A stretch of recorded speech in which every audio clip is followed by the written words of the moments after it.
Hello बच्चों, let's read the question. कह रहा है match column first with column second. Column first को कॉलम सेकंड से मैच करना है और चूज करना है correct answer from the code given below. Okay बच्चों, कॉलम फर्स्ट में कंपाउंड्स है, कॉलम सेकंड में हमें बताना है number of lone pair on central atom. Central atom के नंबर ऑफ लोन पेयर हमें यहाँ पर बताने हैं बच्चों। ओके, तो देखिए बच्चों क्या है, लोन पेयर क्या होते हैं? दो अनशेयर्ड इलेक्ट्रॉन एक लोन पेयर बताने हैं। सेंट्रल एटम कौन? जैसे यहाँ पर दो ऑक्सीजन है एक कार्बन है, तो जनरली एक वाला जो होता है ना वो आपका सेंट्रल एटम होता है।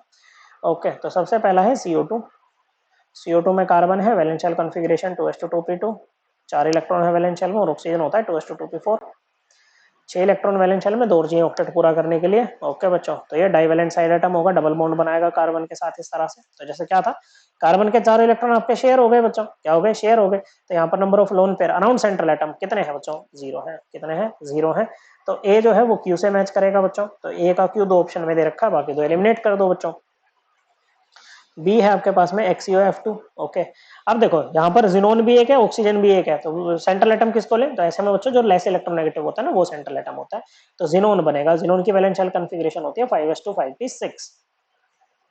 ओके, ज्योमेट्री वगैरह के बारे में हमें बात नहीं करनी है, केवल लोन पेयर देखने हैं हमें। ओके, ऑक्सीजन हमने अभी देखा बच्चों 2s2 2p4 है। ओके, और फ्लोरीन क्या है? 2s2 2p5, 7 इलेक्ट्रॉन है वैलेंस शेल में, एक और चाहिए ऑक्टेट पूरा करने के लिए, मतलब ये आपका मोनोवैलेंट साइड एटम है। ओके, तो आप दो फ्लोरीन चिपका लो ऐसे, एक ऑक्सीजन है, डबल बॉन्ड लगा लेगा बच्चों। लोन पेयर कितने बचे बच्चों? अनशेयर्ड इलेक्ट्रॉन 4 है, दो अनशेयर्ड इलेक्ट्रॉन एक लोन पेयर बनाते हैं, तो लोन पेयर हो गए 2। तो on central atom 2 lone pair है, तो बी का क्या आ जाएगा बच्चों? बी का पी। ओके बच्चों, ए का क्यू, बी का पी, पहला भी एलिमिनेट हो गया बच्चों। तीसरा है आपके पास में SF4।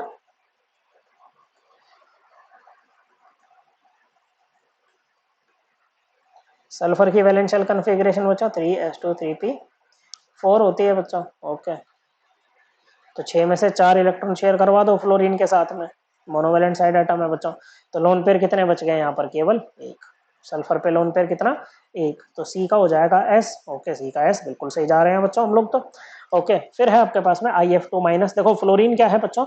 ये मोनोवैलेंट साइड एटम है, और जब भी मोनोवैलेंट साइड एटम हमारे पास में होता है ना बच्चों, तो जो नेगेटिव चार्ज होता है ना वो सेंट्रल एटम के ऊपर जाता है। ये होता है 5s2 5p5। ओके, तो जैसे नेगेटिव चार्ज आएगा तो आयोडीन पर अब आपको 8 इलेक्ट्रॉन्स दिखाने पड़ेंगे।